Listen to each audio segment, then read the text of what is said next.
The Signs of Corn from Myths and Legends of the Sioux. When corn is to be planted by the Indians, it is the work of the women folk to see to the sorting and clearing of the best seed. It is also the women's work to see to the planting. This was in olden times. After the best seed has been selected, the planter measures the corn, lays down a layer of hay, and then a layer of corn. Over this corn they sprinkle warm water, and cover it with another layer of hay, then bind hay about the bundle and hang it up in a spot where the warm rays of sun can strike it. While the corn is hanging in the sun, the ground is being prepared to receive it. Having finished the task of preparing the ground, the woman takes down her seed corn, by which this time has sprouted. Then she proceeds to plant the corn. Before she plants the first hill, she extends her hoe heavenward and asks the Great Spirit to bless her work, that she may have a good yield. After her prayer, she takes 4 kernels and plants one at the north, one at the south, one at the east, and one at the west sides of the first hill. This is asking the Great Spirit to give summer rain and sunshine to bring forth a good crop. For different growths of corn, the women have an interpretation as to of the character of the one who planted it. First, where the corn grows in straight rows and the cob is full of kernels to the end, this signifies that the planter of this corn is of an exemplary character and is very truthful and thoughtful. Second, if the rows on the ears of corn are irregular and broken, the planter is considered careless and unthoughtful, also disorderly and slovenly around her house and person. Third, when an ear of corn bears a few scattering kernels with spaces protruding no corn, it is said that there is a good sign that the planter will live to a ripe old age. So old they will be like that corn, their teeth will be few and far between. Fourth, when a stalk bears a great many nubbins or small ears growing around the large one, it is a sign that the planter is from a large and respectable family. After the corn is gathered, it is boiled into sweet corn and made into hominy, parched and mixed with buffalo tallow and rolled into round balls, and used at feasts or carried by the warriors on the warpath as food.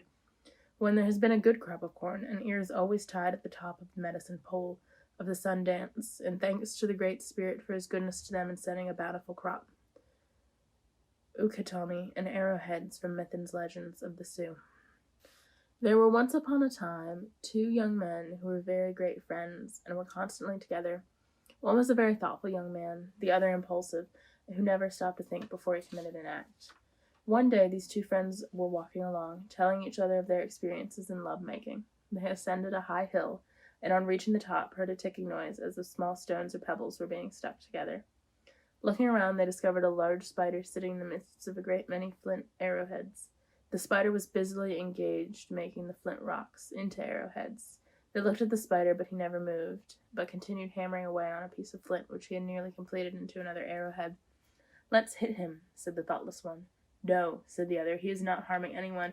In fact, he is doing a great good, as he is making the flint arrowheads which we use to point our arrows." "Oh, you are afraid," said the first young man. "He can't harm you. Just watch me hit him." So saying, he picked up an arrowhead and throwing it at Unc Tommy, hit him on the side. As Unc Tommy rolled over on his side, got up and stood looking at them, the young man laughed and said, "Well, let us be going, as your grandfather, Unc Tommy, doesn't seem to like our company." They started down the hill, when suddenly the one who had hit Tommy took a severe fit of coughing. He coughed, and finally small particles of blood came from his mouth. The blood kept coming thicker and in great gushes. Finally it came so thick and fast that the man could not get his breath, and fell upon the ground dead.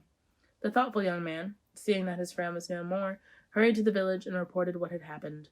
The relatives and friends hurried to the hill, and sure enough, there lay the thoughtless young man, still and cold in death. They held a council and sent for the chief of the Utami tribe. When he heard what had happened, he told the council that he could do nothing to his Utami, as it had only defended itself. He said, "My friends, seeing that your tribe was running short of arrowheads, I sent a great many of my tribe to work making flint arrowheads for you. When my men are thus engaged, they do not wish to be disturbed, and your young man not only disturbed my man, but grossly insulted him by striking him with one of the arrowheads which he had worked so hard to make. My man could not sit and take this insult, so as the young man walked away, the Unc Tommy shot him with a very tiny arrowhead. This produced a hemorrhage which caused his death. So now, my friends, if you will fill and pass the peace pipe, we will part good friends, and my tribe will always furnish you with plenty of flint arrowheads."